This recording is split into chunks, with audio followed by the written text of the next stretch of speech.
আসসালামু আলাইকুম। সবাই কেমন আছেন? আজকে আমাদের শুরু হবে সোনার তরী কবিতা। এই কবিতার লেখক হচ্ছেন রবীন্দ্রনাথ ঠাকুর। আমরা আজকে এই সোনার তরী কবিতাটা সুন্দরভাবে বোঝার চেষ্টা করব। এর ব্যাখ্যা রয়েছে, এর অর্থ রয়েছে। আমরা এই কবিতাটি দুইটি অর্থে আমরা বোঝার চেষ্টা করব। ওকে, আমি একটু ক্লাস লিঙ্কটা দিই, আপনারাও একটু ক্লাসটা শেয়ার করে দেন। ঠিক আছে, সবাই একটু ক্লাসটা শেয়ার করেন। তো ক্লাসটা শেয়ার করেন, ক্লাসে বন্ধুদেরকে মেনশন করে দেন। সবাই সবাই একটু ক্লাসে শেয়ার করেন, ক্লাসটা শেয়ার করেন এবং ক্লাসে বন্ধুদেরকে মেনশন করেন একটু দ্রুত। সবাই একটু এই কাজটা করেন তো সবাই, দেখি। ঠিক আছে, আমি একটু সবাইকে দিয়ে আসি।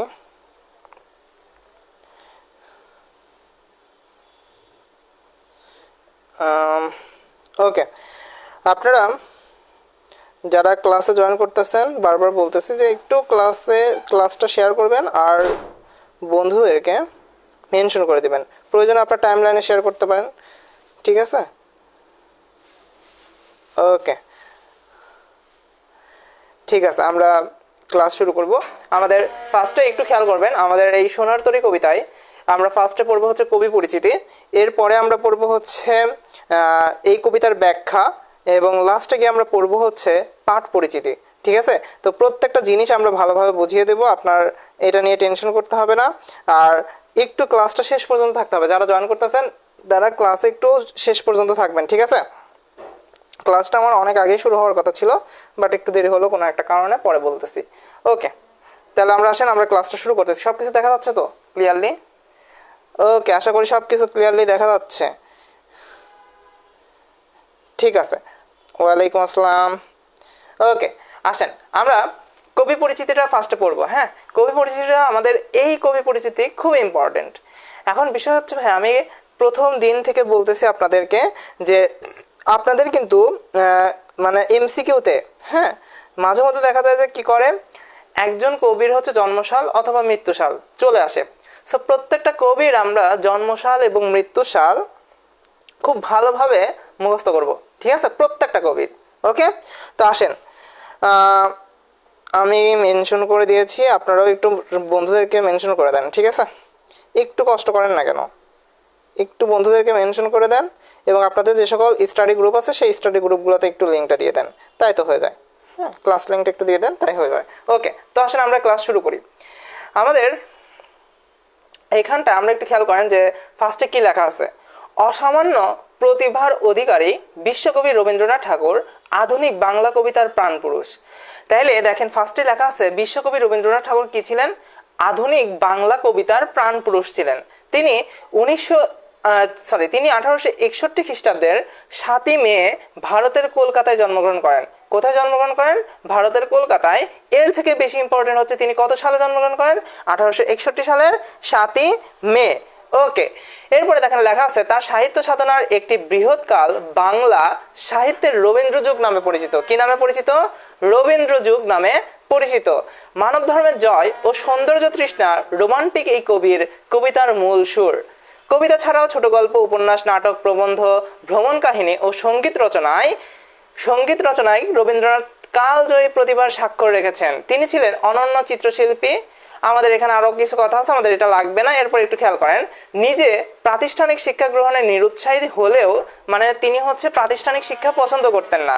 আমরা যেমন স্কুলে পড়াশোনা করি, কলেজে পড়াশোনা করি, এই যে স্কুল কলেজে কিন্তু এই রবীন্দ্রনাথের কি কবিতা পড়তেছি, তাই না, গল্প পড়তেছি। আচ্ছা, তিনি এই প্রাতিষ্ঠানিক শিক্ষা কি ছিলেন না, তিনি উৎসাহী ছিলেন না, নিরুৎসাহী ছিলেন। ঠিক আছে, কিন্তু তিনি আবার কি করেছিল, বিশ্বভারতী নামের একটা বিশ্ববিদ্যালয়ের কি ছিলেন, স্বাপ্নিক ও প্রতিষ্ঠাতা ছিলেন। অর্থাৎ তিনি এই বিশ্ববিদ্যালয়টা হচ্ছে তৈরি করেছিলেন। কি নাম? নাম ছিল হচ্ছে বিশ্বভারতী। কি নাম ছিল ভাইয়া? বিশ্বভারতী। একটু মাথায় রাখতে হবে নামটা। ঠিক আছে, এই নামটা একটু কষ্ট করে মাথায় রাখতে হবে। ওকে, তাহলে এটার নাম কি ছিল ভাইয়া? বিশ্বভারতী। আমি একটু পরে জিজ্ঞেস করবো যে কবি রবীন্দ্রনাথ ঠাকুর কোন বিশ্ববিদ্যালয়ের প্রতিষ্ঠাতা ছিলেন, একটু পরে প্রশ্ন করলে পারা যাবে তো। তাহলে অ্যান্সার কি হবে ভাইয়া? বিশ্বভারতী। এরপর আসেন আমি একটু আলোচনা করি আমাদের কোর্স সম্পর্কে। আমাদের কোর্সে ফার্স্টে একটু খেয়াল করবেন যে আমাদের কোর্স হচ্ছে আছে বাংলা বাংলা কোর্স আছে, বাংলা সেকেন্ড পেপার কোর্সের মধ্যে বাংলা ফার্স্ট পেপার কোর্স হবে, সেখানে আমাদের ফার্স্ট পেপারের পরীক্ষা হবে, ফার্স্ট পেপারে হচ্ছে গল্পের আলোচনা হবে, পদ্যের আলোচনা হবে অর্থাৎ কবিতার আলোচনা হবে, নাটকের আলোচনা হবে, উপন্যাসের আলোচনা হবে। এই কোর্স ফি বাংলাদেশের মধ্যে সর্বনিম্ন একটা কোর্স ফি হচ্ছে 105 টাকা। এবং আমাদের আইসিটি একটা কোর্স ফি আছে, আইসিটি একটা কোর্স আছে, সেই কোর্স ফি হচ্ছে আমাদের 500 টাকা। এবং আমাদের ইংলিশ একটা কোর্স চালু হবে, আমাদের কোর্স ফি হচ্ছে 500 টাকা। তো যারা ভর্তি হবেন, আজকেও কিন্তু ভর্তি হয়েছে একজন 3টা কোর্স একসাথে নিয়ে নিয়েছে, হ্যাঁ 1105 টাকা দিয়ে। তো যারা ভর্তি হবেন 3টা কোর্স একসাথে ভর্তি হতে পারেন 1105 টাকা দিয়ে। এটা নিয়ে আপনাকে টেনশন করতে হবে না যে ভাইয়া কোর্সে ভালোভাবে পড়ানো হবে কিনা, কোর্সের ক্লাস কেমন হবে। আমি আপনাকে 100% গ্যারান্টি দিচ্ছি আপনার কোর্সের ক্লাস ভালো লাগবে, এবং যদি প্রত্যেকটা ক্লাস নিয়মিত করেন ইনশাল্লাহ আপনার ভালো মার্ক কেউ ঠেকাতে পারবে না, ঠিক আছে? ওকে, তাহলে যারা ভর্তি হবেন তারা এই যে নিচে নাম্বার দেওয়া আছে, হোয়াটসঅ্যাপ করতে পারেন অথবা কল করতে পারেন অথবা আমাদের এই আইডিতে ইনবক্স করতে পারেন। এবং এই হোয়াটসঅ্যাপ নাম্বারই হচ্ছে আমাদের বিকাশ বা নগদ নাম্বার, চাইলে টাকা পাঠিয়েও আপনারা আমাদেরকে মেসেজ করতে পারেন। ওকে, ঠিক আছে। এবং একটা ভালো বিষয় বলে রাখি যে আপনারা হয়তো বা ভরসা পাবেন না যে বাংলা সেকেন্ড পেপার কোর্স আবার নতুন নাকি, না, এটা কিন্তু এইচএসসি 24 ব্যাচ 25 ব্যাচ এরাও ছিল, এদের ক্ষেত্রে 25 ব্যাচের কিন্তু এই কোর্সটা, হ্যাঁ 25 ব্যাচের এই কোর্সটা এইচএসসি 24 ব্যাচের ক্ষেত্রে 25 ব্যাচ আবার ক্লাস করছে, এর অ্যাডভান্স ক্লাস করছে। তো তারা দেখা গেছে যে প্রায় 200-র উপরে মানুষ হচ্ছে এই ক্লাসটা করছিল ওই কোর্স, হ্যাঁ। এটা আমাদের কিন্তু 3 নাম্বার কোর্স, বাংলা সেকেন্ড পেপারে এটা কিন্তু আমাদের 3 নাম্বার কোর্স রানিং হচ্ছে, ঠিক আছে? তো যারা ভর্তি হবেন অবশ্যই ভর্তি হতে পারেন। ওকে, এবার আসেন আমরা কবি পরিচিতির আরো একটা অংশ বাদ আছে, সেই অংশটুকু পড়ি। মাত্র 15 বছর বয়সে তার প্রথম কবিতা, তার প্রথম কাব্য বনফুল প্রকাশিত হয়। মাথায় রাখতে হবে কত বছর বয়সে ভাইয়া? 15 বছর বয়সে তার প্রথম কাব্যের নাম কি ছিল? বনফুল। এবার যদি আপনাকে এমসিকিউতে প্রশ্ন করা হয় রবীন্দ্রনাথের প্রথম কাব্যের নাম কি, তাহলে অ্যান্সার কি হবে? বনফুল। এবং কত বছর বয়সে প্রথম কাব্য প্রকাশিত হয়েছিল? 15 বছর বয়সে। এরকম আমরা যদি প্রশ্ন করি আপনারা অ্যান্সার করতে পারবেন না? আমার মনে হয় আপনারা পারবেন, ঠিক আছে?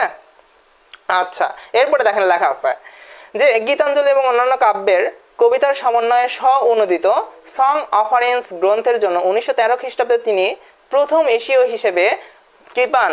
নোবেল পুরস্কারে ভূষিত হন, ঠিক আছে? তাহলে দেখেন গীতাঞ্জলি এবং অন্যান্য কাব্যের কবিতার সমন্বয়, অর্থাৎ গীতাঞ্জলিও ছিল তার সাথে অন্যান্য কবিতার সমন্বয় ছিল। এই সমন্বয়ে একটা গ্রন্থ তিনি তৈরি করেছিলেন, নাম ছিল হচ্ছে সং অফারিংস। কি নাম ছিল? Song offerings. এই সং অফারিংস এর জন্য তিনি 1913 খ্রিস্টাব্দে নোবেল পুরস্কার পেয়েছিল, ঠিক আছে? এটা কিন্তু আপনাদের বইয়ের একদম হুবহু বইয়ের হচ্ছে আপনাদের কবি পরিচিতি, ঠিক আছে? আমি কিন্তু পাল্টাইনি, ঠিক আছে? বাংলা ছোট গল্পের তিনি প্রতিকৃত ও শ্রেষ্ঠ শিল্পী ছিলেন। কে ছিলেন? রবীন্দ্রনাথ ঠাকুর। রবীন্দ্রনাথ ঠাকুর কি ছিলেন? ছোট গল্পের পথিকৃৎ ছিলেন ও শ্রেষ্ঠ শিল্পী ছিলেন। ওকে, এবার দেখেন তার কিছু কাব্যগ্রন্থ আছে এখানে। মানসী, সোনার তরী, চিত্রা, খনিকা, বলাকা, পুনশ্চ, শেষ লেখা, এগুলো হচ্ছে তার কাব্যগ্রন্থ। এমসিকিউতে দেখা যায় যে চিত্রা রবীন্দ্রনাথের কোন ধরনের রচনা, অ্যান্সার করতে হয়। তো আমাদের অ্যান্সার করতে হবে কি? কাব্যগ্রন্থ। বলাকা কোন ধরনের রচনা, অ্যান্সার করতে হয় কাব্যগ্রন্থ। পুনশ্চ কোন ধরনের রচনা, অ্যান্সার করতে হয় কাব্যগ্রন্থ। তো এটা আপনাদেরকে মুখস্থ রাখতে হবে যে রবীন্দ্রনাথের কোন কোন কাব্যগ্রন্থ এখানে আমাদের দেওয়া আছে, ঠিক আছে? এবং কাব্য নাট্য মানে একটা নাটক, দেখেন নাটকের নাম কি? বিসর্জন। আরেকটা নাটকের নাম কি? চিত্রাঙ্গদা। এগুলো হচ্ছে নাটকের নাম তার, ঠিক আছে? ওকে, এরপরে দেখেন 1941 সালের 7ই আগস্ট তিনি তার জীবনের কি করেন? জীবন অবসান ঘটান, মানে তিনি মারা যান। ওকে, আমাদের আজান হচ্ছে, আজানটা শেষ হোক, হ্যাঁ? সবাই ক্লাসে থাকবেন, বন্ধুদেরকে মেনশন করেন। ক্লাস থেকে চলে গেলে ভাববো আপনাদেরকে শয়তান ধরছে, ঠিক আছে? আজানের জন্য আমি বিরতি দিচ্ছি 1 মিনিট।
ওকে, ঠিক আছে, আমাদের আজান শেষ। যারা চলে গিয়েছিল তাদেরকে আবার মেনশন করে নিয়ে চলে আসেন। হ্যাঁ, আসেন আমরা আমাদের কবিতাটি শুরু করি। ঠিক আছে, আচ্ছা, আমরা আজানের জন্য একটা ছোট্ট ব্রেক দিয়েছিলাম, দেখেন এর মধ্যে কিন্তু অনেকে চলে গেছে, তার মানে বোঝেন তারা কি শয়তানের অনুসারী না? অবশ্যই। মানে শয়তান তাদেরকে খোঁচা দিয়েছে, তো তাদের শয়তানের এই খোঁচা থেকে ফেরত নিয়ে আবারও ক্লাসে নিয়ে চলে আসেন, কেননা আমি কালকে কিন্তু একটা গল্প বলছি, তাই না? তো আপনাদের কিন্তু এখনই সময় আপনাদের নিজেদেরকে প্রস্তুত করার। তো সবাই আবার ক্লাসে চলে আসুন। হ্যাঁ, আচ্ছা, ক্লাসটা খুবই ইম্পর্ট্যান্ট, আমি আবারও একটু এভরিওয়ান মেনশন দিয়ে দিচ্ছি যাতে সবাই ক্লাসে চলে আসে। আগামীকালকেও আমাদের ক্লাস হবে, এই কবিতার উপরে আমাদের এমসিকিউ ক্লাস হবে, ঠিক আছে, আগামীকালকে। আচ্ছা, খেয়াল করেন, আমাদের ফার্স্টে লেখা আছে, গগনে গরজে মেঘ ঘন বরষা, কুলে একা বসে আছি নাহি ভরসা। কি বলছে ভাইয়া? গগনে গরজে মেঘ ঘন বর্ষা। খেয়াল করেন, গগনে, গগনে মানে আকাশে, গরজে মানে গর্জন করে।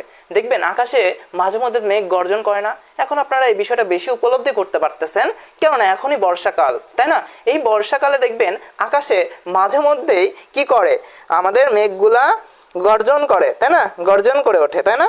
আচ্ছা, এই যে আকাশে মেঘ গর্জন করে, এই গর্জন করাই এই কথাটাই বলা হচ্ছে যে গগনে গরজে মেঘ, অর্থাৎ আকাশে মেঘ গর্জন করতেছে। ঘন বর্ষা অর্থাৎ বর্ষাকালে, কুলে একা বসে আছি নাহি ভরসা, অর্থাৎ এই কুলে কে বসে আছে ভাইয়া?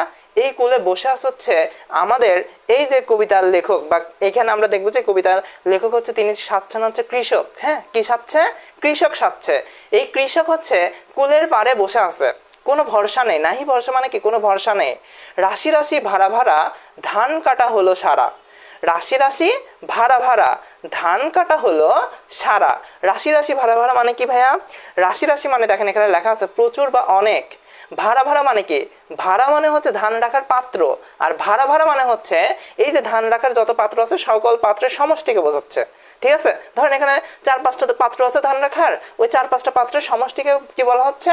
ভাড়া ভাড়া বলা হচ্ছে। ঠিক আছে, তার মানে ভাড়া মানে, শুধু ভাড়া মানে কিন্তু ধান রাখার পাত্র, আর ভাড়া ভাড়া মানে কি? ভাড়া ভাড়া মানে হচ্ছে ধান রাখার পাত্রের সমষ্টি। আচ্ছা, তার মানে আমাদের রাশি রাশি ভাড়া ভাড়া ধান কাটা হলো সারা, তার মানে আমাদের কি অনেক ধান কাটা হয়েছে। ভরা নদী খুর ধারা, ভরা নদী খুর ধারা মানে কি বোঝাতে চাইছে? যে নদীটা হচ্ছে খুরের মতো ধারালো। হ্যাঁ, খুরের মতো ধারালো। খুর কি হয়? খুর ধারালো হয় না?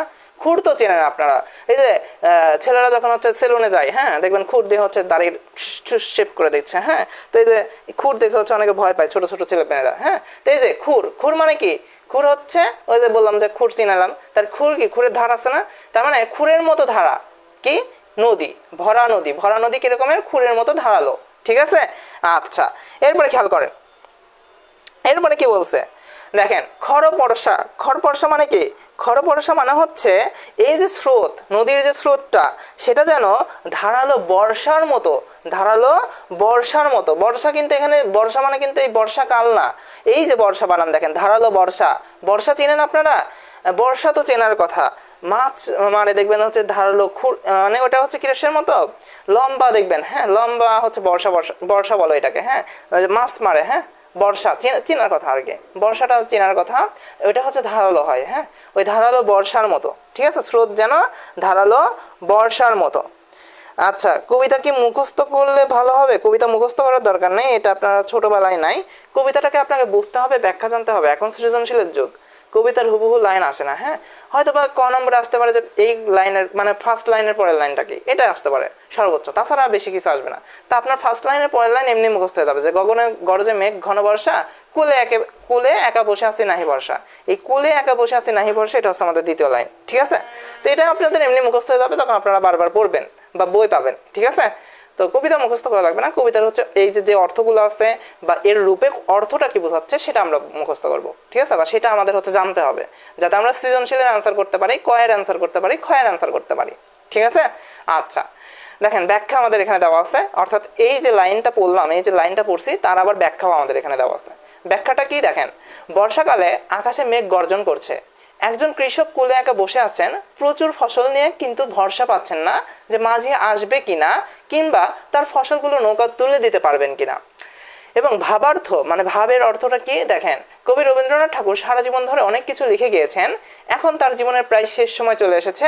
তিনি এখন অনুভব করছেন যে তার এত কষ্ট করে লেখা সাহিত্যকর্ম সংরক্ষণ করা উচিত। তিনি চান এগুলো যেন সময়ের সাথে সাথে হারিয়ে না যায়। তো একটা জিনিস খেয়াল করেন, এখানে মূলত কি বোঝাতে চাইছে এই কবিতা দ্বারা? এই কবিতার দ্বারা আমরা দুইটা অর্থ বুঝবো। এই কবিতার মধ্যে আমরা দেখব দুইজন মানুষ আছে, একজন হচ্ছে কৃষক আর একজন হচ্ছে মাঝি।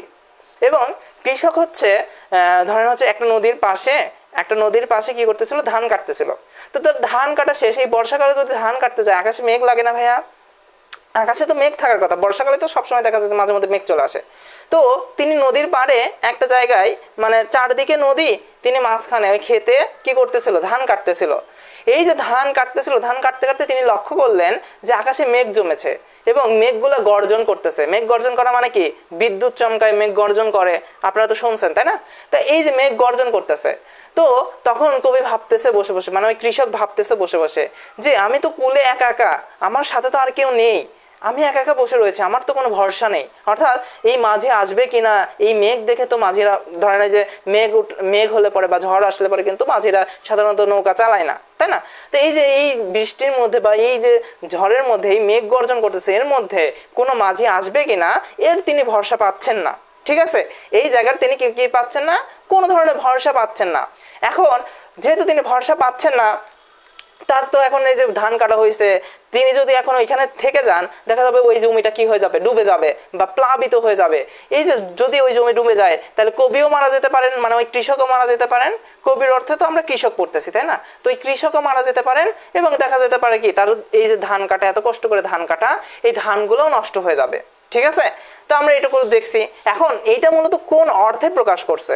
মূলত কৃষকটা হচ্ছেন কবি। হ্যাঁ, কৃষকটা কি, কবি। দেখেন, আর ফসলটা হচ্ছে এই যে সোনার ফসল মানে ধান, এই ধানটা হচ্ছে, এই ফসলটা হচ্ছে কবির লেখা যত সাহিত্যকর্ম আছে সেই সাহিত্যকর্ম। অর্থাৎ কবি হচ্ছেন কৃষক আর তার ফসল হচ্ছে কি, এই সাহিত্যকর্ম। অর্থাৎ যত কিছু তিনি রচনা করেছেন, যত গল্প লিখেছেন, যত কবিতা লিখেছেন তার জীবনে, হ্যাঁ, যত গল্প, যত কবিতা, যত গান, যত ধরনের সাহিত্য আছে, সকল সাহিত্যকর্মকে তিনি বলতেছেন হচ্ছে ফসল। ঠিক আছে, এই কবিতা কি বলতেছে, ফসল বলতেছে। আর কৃষক হচ্ছে কে, কৃষক হচ্ছে কবি নিজে। এখন দেখেন, খেয়াল করেন, আমরা যদি কোনো কিছু রচনা করি, আমরা তো চিরদিন বেঁচে থাকবো না তাই না? আমরা কি অমর? আমরা কিন্তু অমর না, আমরা চিরদিন বেঁচে থাকবো না। তো কবিও জানেন কবি একদিন মারা যাবেন। তো এই কবি যদি মারা যায়, তাইলে এই যে তার সাহিত্যকর্ম, তার যে রচনা, তার যে কবিতা, তার যে গান, তার যে গদ্য, তার যে পদ্য, তার যে উপন্যাস, তার যে কাব্যগ্রন্থ, এই সকল জিনিস কে হচ্ছে সংরক্ষণ করবে? হ্যাঁ, কে দেখে রাখবে? এই ফসলগুলো কি তবে নষ্ট হয়ে যাবে? এত কষ্ট করে লেখা, এত কষ্ট করে সাহিত্যকর্মগুলো রচনা করা, এই রচনাগুলো কি হারিয়ে যাবে? তো তিনি চাচ্ছেন এই রচনাগুলোকে কি করতে, সংরক্ষণ করতে। ঠিক আছে, তো এই মূলত এই যে ফসল দিয়ে, এই যে কৃষক দিয়ে মূলত এটাকে তিনি বুঝাইতে চাইছেন যে কৃষকের যেমন ভরসা নেই মাঝি আসবে কিনা, এবং তার সাহিত্যকর্ম তিনি, তার ফসলগুলোকে তিনি সংরক্ষণ করাতে পারবেন কিনা বা এই ফসলগুলোকে তিনি দিয়ে দিতে পারবেন কিনা, তেমন কবিও যেন ভরসা পাচ্ছেন না যে তিনি যে সাহিত্যকর্মগুলো রচনা করছে, এই গদ্য, পদ্য, উপন্যাস, কাব্যগ্রন্থ, এইগুলাও সারা জীবন সংরক্ষণ হবে কিনা। হ্যাঁ, সারা জীবন সংরক্ষণ হবে কিনা বা পরের প্রজন্ম এই জিনিসগুলো দেখবে কিনা। ঠিক আছে, তিনি এটার কোনো ভরসা পাচ্ছেন না। এটাই মূলত ছিল এই লাইনগুলোর ব্যাখ্যা। ঠিক আছে, এবার আসেন পরেরটা যাই। একখানি ছোট ক্ষেত আমি একেলা, বললাম না, নদীর পাশে একটা, চারদিকে নদী, মাঝখানে একটা ছোট্ট ক্ষেত। এই ক্ষেতের মাঝখানে এই কৃষক একা একা বসে আছে, চারিদিকে বাঁকা জল করেছে খেলা। দেখেন, নদীর জল কি করে, স্রোত থাকে না নদীতে, অনেক স্রোত থাকে, আর মেঘ লাগলে তার স্রোত বেড়ে যায়। এই যে স্রোত, এই স্রোতটাকে বলতেছে হচ্ছে বাঁকা জল। বাঁকা জল কি করতেছে, খেলা করতেছে। যেন দেখে মনে হচ্ছে, এই কৃষকের কাছে দেখে মনে হচ্ছে যেন চারদিকে বাঁকা জল কি করতেছে, খেলা করতেছে। তার মানে আমরা বুঝতে পারলাম যে যদি এটা আমাদের হচ্ছে কোনো হয়, একটা ক্ষেত হয়, তার চারপাশে কি আছে, তার চারপাশে হচ্ছে নদী, এই যে চারদিকে বাঁকা জল করেছে খেলা, তার মানে চারপাশে কি আছে, তার চারপাশেই হচ্ছে নদী। তার মানে তার কোথাও যাওয়ার জায়গা নেই, তিনি এখন মাঝখানে আটকে গেছে।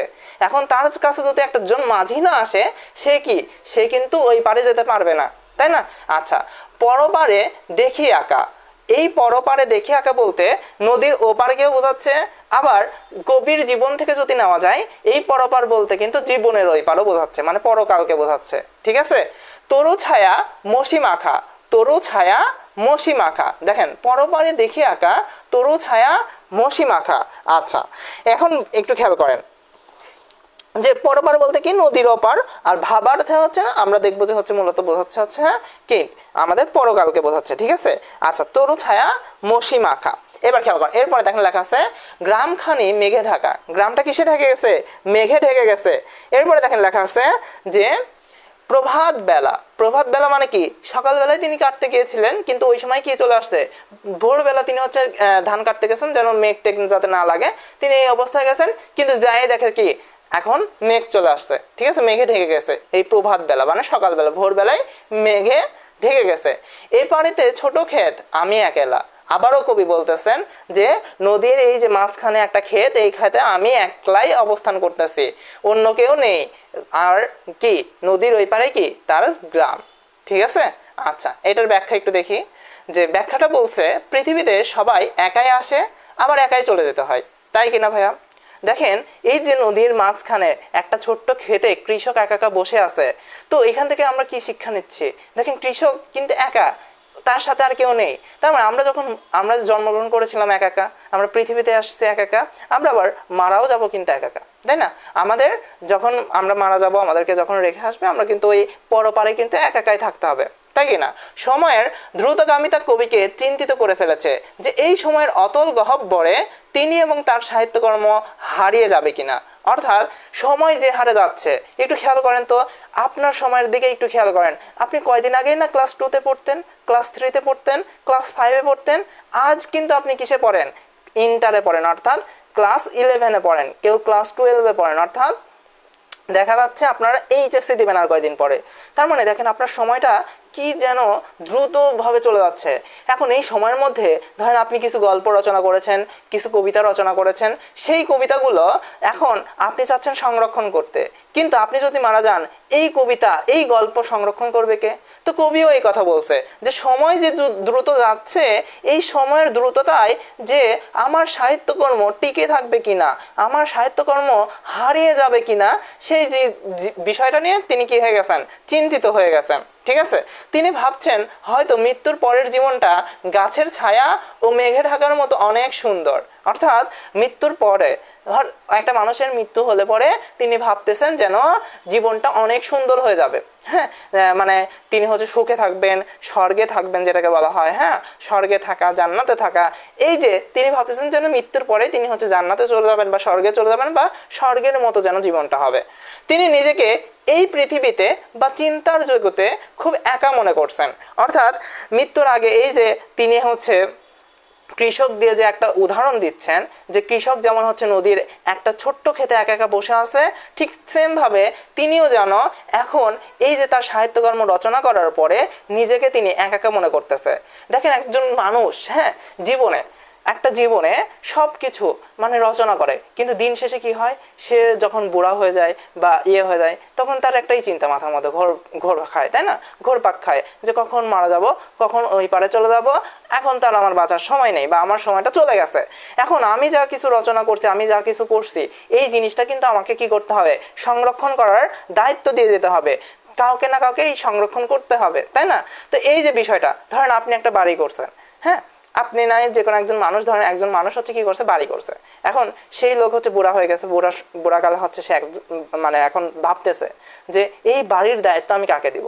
হ্যাঁ, তার মানে কাউকে না কাউকে কি ওই বিষয়টাকে সংরক্ষণ করতে হবে, নিশ্চয়ই ওনার ছেলে মেয়েকে দিয়ে যাবে বা অন্য কাউকে দিয়ে যাবে। তো তিনিও ভাবতেছেন যে আমি এত সাহিত্যকর্ম, এই কবিও ভাবতেছে আমি এত সাহিত্যকর্ম রচনা করলাম, এই আমার সাহিত্যকর্মগুলা আমার যে সকল যারা হচ্ছে ভক্ত আছে বা আমার এই সাহিত্যকর্ম যারা পড়েন, এরা কি আমার এই সাহিত্যকর্মগুলা টিকিয়ে রাখবে, সংরক্ষণ করে রাখবে? আমি তো এখন একা একা অবস্থান করতেছি। দেখবেন নিজে বুড়োকালে, বা এখনো তো আপনার বুড়ো হননি, এখনো তো বাচ্চা বয়স, এই যখন দেখবেন বুড়ো হবে, কেউ কেউ বুড়ো তো হবে, হ্যাঁ, অনেকে দেখা যায় যে বুড়ো না হওয়ার আগে হচ্ছে পরকালে চলে যায়। তো আমরা আশা করি যে বুড়ো হবো, পরকালে হ্যাঁ দেখবেন যে মনে হয় যে একা একা অবস্থান করছি, মনে হচ্ছে যে একা একা লাগতেছে, হ্যাঁ, সবকিছু একা একা নিঃসঙ্গ মনে হয়, হ্যাঁ, যতই মানুষ থাকুক না কেন চারপাশে, তারপরে কি রকম মনে হয়? নিঃসঙ্গতা মনে হয়, ঠিক আছে। তো তিনিও নিজেকে যেন এই পৃথিবীতে এখন কি এই চিন্তার জগতে খুব একা মনে করতেছেন। তিনি একা একা যেন চিন্তা করে যাচ্ছেন যে এই সাহিত্যকর্মগুলা কে টিকিয়ে রাখবে। এরপরে আসেন, আচ্ছা আমি আবারও বলি, আমাদের বাংলা কোর্স ফি হচ্ছে 105, ICT course fee 500, ICT course fee 500, sorry English course fee 500। যারা ভর্তি হবেন এই যে আমাদের একটা নাম্বার দেওয়া আছে বিকাশ বা নগদ, এটাও আমাদের হোয়াটসঅ্যাপই নাম্বার। যারা আমাদেরকে ভর্তি হবেন অবশ্যই আমাদেরকে ইনবক্স করতে পারেন। এতটুকু গ্যারান্টি ভাইয়া যে আপনি অন্যদের থেকে অবশ্যই এক্সট্রা কিছু শিখবেন এবং ভালো কিছু শিখবেন। আসেন পরেরটুকু যাই। গান গেয়ে তরিবে কে আসে পারে, অর্থাৎ তার মনে এখন একটা আনন্দের, এই কৃষকের মনে এখন কি হচ্ছে, এই কৃষকের মনে এখন একটা আনন্দ জাগতেছে, ঠিক আছে, যে গান গেয়ে কে যেন এই যে তরিবে, তরি মানে কি নৌকা বেয়ে, হ্যাঁ নৌকা বেয়ে কে আসে পারে, অর্থাৎ এই নদীর পাড়ে কে যেন আসতেছে, দেখে যেন মনে হয় চিনি উহারে। আচ্ছা দেখেন, যখন বিপদ থাকে, হ্যাঁ যখন আমাদের মাঝে বিপদ আসে, ধরেন আপনি এই একটা অবস্থায় পড়ে গেছেন, চারপাশে নদী, মাঝখানে একটা ক্ষেত, দেখতেছেন উপরে সেই মেঘ, মেঘ গর্জন করতেছে, আপনার সেই ভয় করতেছে, হ্যাঁ একা একা আপনি, এখন আপনার না হয় মৃত্যু, না হয় কেউ এসে আপনাকে উদ্ধার করবে, যে কোনো একটা, হ্যাঁ দুইটা পথ খোলা, না হয় কেউ এসে আপনাকে উদ্ধার করবে, না হয় আপনার মৃত্যু নিশ্চিত। এখানে একা একা অবস্থান করতেছেন, তার মানে বজ্রপাত হলে কি আপনার মৃত্যু নিশ্চিত। তাহলে এই যে মেঘ গর্জন করতেছে, তার মানে মেঘ গর্জন করা মানে তো বজ্রপাত হবে, তাই না? তাহলে দেখেন এখন যখন দেখবেন এই অবস্থাতে আপনার এই নদীর দিকে, এই নদীর পাড়ের দিকে কেউ একজন আসতেছে, তখন আপনার মনে একটু কি বাঁচার আশা জাগবে, তাই না? তো এই কৃষকের এই যে কবিতার মধ্যে এটাই বোঝাচ্ছে যে গান গেয়ে তরিবে কে আসে পারে, অর্থাৎ কে যেন নৌকা নিয়ে গান গেয়ে গেয়ে আসতেছে নদীর পাড়ে, দেখে যেন মনে হয় চিনি উহারে। তো বিপদের সময় যে আসে না কেন, হ্যাঁ আপনি এখন এই যে বিপদের মধ্যে পড়ছেন, যে চারপাশে নদী, মাঝখানে আমি একটা ক্ষেতের মধ্যে আমি একা একা বসে আছি, এখন যেই আসুক না কেন তাকেই দেখে আমার মনে হয় চেনা চেনা লাগবে বা পরিচিত পরিচিত, কেননা তিনি আমার বিপদের এখন সাথী, তাই না? তার মানে দেখে যেন মনে হয় চিনি উহারে, মানে যে আসতেছে, যে নৌকাটা নিয়ে আসতেছে তাকে দেখে চেনা চেনা লাগতেছে। ভরা পালে চলে যায় কোনো দিকে নাহি চাই, অর্থাৎ নৌকা হচ্ছে কি ভরা পাল দিয়ে চলে যাচ্ছে, কোনো দিকে চাই নাহি চাই মানে কোনো দিকে চাচ্ছে না বা কোনো দিকে তাকাচ্ছে না, ঠিক আছে, কোনো দিকে তার খেয়াল নেই। ঢেউগুলি নিরুপায় ভাঙে দুধারে, অর্থাৎ নদী, হ্যাঁ যখন হচ্ছে বর্ষাকাল দেখবেন হচ্ছে কি নদীর হচ্ছে পাড়গুলা কি ভেঙে যায় না, ভেঙে যায়, তো ঢেউগুলো নিরুপায়, অর্থাৎ এই ঢেউয়ের যে স্রোত, এই স্রোতগুলো হচ্ছে নিরুপায়, তারা চাইলেও হচ্ছে থামতে পারতেছে না, বর্ষাকাল এখন ভাঙতেছে কি দুই ধারে ভেঙে ভেঙে যাচ্ছে, দেখে যেন মনে হয় চিনি হুয়ারে, মানে দেখে যেন মনে হয় চিনি হুয়ারে মানে ওই যে ওই লোকটার কথাই আবার বলতেছে কবি, কৃষক বলতেছে যেন ওই লোককে দেখে এখন আমার চেনা চেনা লাগতেছে। তো এটার অর্থ কি দেখেন, কবির কল্পনার সেই সোনার তরী ভরা পালে চলে এসেছে। সোনার তরী মানে কবি ভাবতেছে যে নৌকাটা আসছে তার কাছে তো এখন এই নৌকাটাই হচ্ছে সোনার নৌকা, ঠিক আছে, সোনার তরী মানে সোনা দিয়ে তৈরি যে নৌকাটা, ঠিক আছে, এখন যে হচ্ছে বিপদের সময় আসে সেটাকে কিন্তু সোনা মনে হবে, তাই না? তো তার কাছে যে হচ্ছে নৌকাটা আসতেছে এটাকে তিনি সোনার তরী হিসেবে কি করছে, আখ্যায়িত করছে, ঠিক আছে। তো কল্পনার সেই সোনার তরী ভরা পালে চলে এসেছে, কবি সেই মাঝিকে চিনে ফেলেছেন, অর্থাৎ মাঝিকে না চিনলেও তিনি যেন মনে হচ্ছে অনেক দিনের পরিচিত সেই মাঝিটা, ঠিক আছে, সেই মাঝি শুধু বেয়েই চলেছে, কোনো দিকে তাকায় না। এইখানে মাঝি বলতে সময়কে বোঝানো হচ্ছে, হ্যাঁ ভাবার্থে বা ভাব অর্থে মূলত সময়কে বোঝানো হচ্ছে, অর্থাৎ সময় দেখবেন কি এক চলেই যায় চলে যায়, সে যেন কোনো দিকে তাকায় না। সময়কে কি আর ফিরে পাওয়া সম্ভব? আর ফিরে পাওয়া কিন্তু সম্ভব না। আচ্ছা দেখেন, সেই মাঝি শুধু বেয়েই চলেছে, কোনো দিকে ফিরে তাকায় না, নিরুপায় ঢেউয়ের মতো শুধু স্মৃতি রেখে যায়, কোনো পিছনে ফিরে তাকায় না। নিরুপায় ঢেউ কি করতেছিল, নিরুপায় ঢেউ করতেছিল হচ্ছে দুই ধারে নদীর দুই পারে হচ্ছে যে পাড়গুলা ছিল সেই পাড়গুলা ভেঙে দিচ্ছিল, তাই না? তো এই নিরুপায় ঢেউয়ের মতো শুধুমাত্র কি করতেছে, স্মৃতি রেখে যাচ্ছে। স্মৃতি রেখে যাওয়া মানে কি দেখেন, যেই পাড় একবার ভেঙে যায় সেই পাড় গঠন করা কিন্তু অনেক কঠিন, অর্থাৎ ওই পাড় আর গঠন করা যায় না, তাই না? দেখবেন হচ্ছে যাদের নদী এলাকায় হচ্ছে যাদের বসবাস বা নদীর পাড়ে যাদের বসবাস, সেই নদীর পাড়টা যদি একবার ভেঙে চলে যায় ওই পাড় কিন্তু গঠন করা খুবই কষ্টকর বা গঠন করা যায় না আর পাড়, তাই না? তো ভাঙতেই থাকে, নদীর পাড়টা ভাঙতেই থাকে ভাঙতেই থাকে। তো এই যে নদীর পাড়টা আগে যে ছিল এটা কি এখন ভেঙে গেলে পরে স্মৃতি হয়ে গেল না? ঠিক সেম ভাবে কবি বলতেছে যে কবি যে সকল সাহিত্যকর্ম তৈরি করছে এক সময়, সেই সময়টা যেন দ্রুতভাবে চলে যাচ্ছে, এই সময় যেন আর ফিরে তাকাচ্ছে না, অর্থাৎ তার ফিরে আসতেছে না। তার শৈশব কি আর কখনো ফিরে আসা সম্ভব? আমার আপনার শৈশব কি আর কখনো ফিরে আসা সম্ভব? অসম্ভব বিষয়। সময় যেন আর কখনো কোনো দিকে ফিরেই তাকায় না, হ্যাঁ, সময় শুধুমাত্র চলতেই থাকে। কোন জিনিস শুধুমাত্র চলতে থাকে? এই সময় শুধুমাত্র চলতে থাকে। এই সময় কিন্তু আর ফিরে পাওয়া সম্ভব না। এবং সে যেন নিরুপায় ঢেউয়ের মতো শুধুমাত্র স্মৃতি রেখে যায়, কখনো পিছনে ফিরে তাকায় না। অর্থাৎ দেখেন, আমাদের এই যে যতটুকু সময় গিয়েছে, আমরা এই যে ক্লাস 11-12-এ যারা আমরা পড়তেছি, হ্যাঁ, আপনারা যারা পড়তেছেন, দেখেন এই যে আপনারা 10-11 বছরের স্কুল লাইফ, এই স্কুল লাইফে আপনাদের কত স্মৃতি পড়ে আছে না? তাহলে সময়টা চলে গেছে, কিন্তু আপনার কাছে স্মৃতি আছে। তো এই কবিও সে কথা বলতেছে যে কবির জীবনে কত সাহিত্যকর্ম রচনা করছে, কত গদ্য রচনা করছে, কত পদ্য রচনা করছে, সব কিছুই যেন এখন স্মৃতি। ঠিক আছে? আচ্ছা, এবার ওগো তুমি কোথা যাও কোন বিদেশে, বারেক ভিড়াও তরি কুলেতে এসে। দেখেন বলতেছে কি, ওগো তুমি কোথা যাও কোন বিদেশে, অর্থাৎ এই যে কবিতায় নৌকাটা চলে যাচ্ছে, হ্যাঁ, এই যে তরিটা চলে যাচ্ছে, এই তরিটা কোথায় যাচ্ছে সেটা তিনি জিজ্ঞেস করতেছেন। ওগো তুমি কোথা যাও কোন বিদেশে, অর্থাৎ কোন দেশে তুমি যাচ্ছ। বারেক ভিড়াও, বারেক ভিড়াও মানে একবার ভিড়াও, তরি কুলেতে এসে, অর্থাৎ নৌকাটা কুলেতে নিয়ে এসে একবার ভিড়াও। যেও যেথা যেতে চাও, অর্থাৎ যেখানে তুমি যেতে চাও সেখানে যেও, সমস্যা নেই। যারে খুশি তারে দাও, যারে খুশি তারে দাও, মানে যাকে খুশি হয় তাকে দিয়ে দাও। শুধু তুমি নিয়ে যাও, শুধু তুমি নিয়ে যাও ক্ষণিক হেসে, অর্থাৎ অল্প একটু হেসে, আমার সোনার ধান কুলেতে এসে। অর্থাৎ এই যে নদীর পাড়ে বা নদীর কূলে এই যে কৃষকের হচ্ছে সোনার ধানটা আছে, সেই সোনার ধানটা শুধুমাত্র তুমি নিয়ে যাও। এত কষ্ট করে ফলানো সোনার ধান, হ্যাঁ, সেই ধান যদি নষ্ট হয়ে যায় বা এই বৃষ্টির মধ্যে যদি ভেসে চলে যায়, এই যে এত কষ্ট করে কাটা হয়েছে, এত কষ্ট করে যত্ন করে করে এই সোনার ধান এই ফসলগুলো ফলানো হয়েছে, এটা যদি চলে যায় তাহলে তার অবশ্যই মানে জীবনটাই বৃথা হয়ে যাবে বা অনেক কষ্ট পাবে। দেখবেন, আপনি যদি কোনো কাজ করেন, ধরেন আপনি একটা গল্প লিখেছেন, সেই গল্পের বইটা বা গল্পের যে ডায়েরিতে লিখছিলেন, সেই ডায়েরিটাই হারিয়ে গেল, আপনি কি কষ্ট পাবেন না?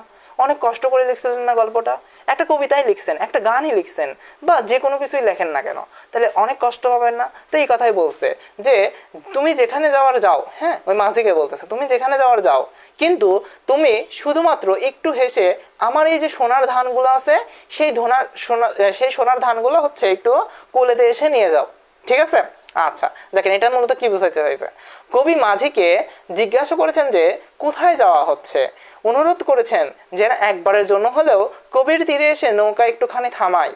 কবি মাঝিকে বলেছেন যে তোমার যেখানে খুশি যাকে খুশি নিয়ে যাও, শুধু আমার সোনার ধানগুলো একটু নৌকায় করে নিয়ে যাও। অর্থাৎ তোমার যেখানে খুশি সেখানে যাও, যাকে খুশি তাকে দাও, কিন্তু আমার যে সোনার ধানগুলো আছে সেই সোনার ধানগুলো জাস্ট একটু কি করো, নৌকায় করে নিয়ে যাও। অর্থাৎ সময়ের স্রোতে অন্যদের পাশাপাশি আমাদের শ্রেষ্ঠ কর্মগুলো যেন পৃথিবীতে বেঁচে থাকে। অর্থাৎ এই লাইনগুলো দ্বারা কি বোঝালো মূলত কবি জানেন? মূলত বোঝাইছে কবি যে সোনার ধান দ্বারা বোঝাচ্ছি, বললাম যে সাহিত্যকর্ম, তাই না?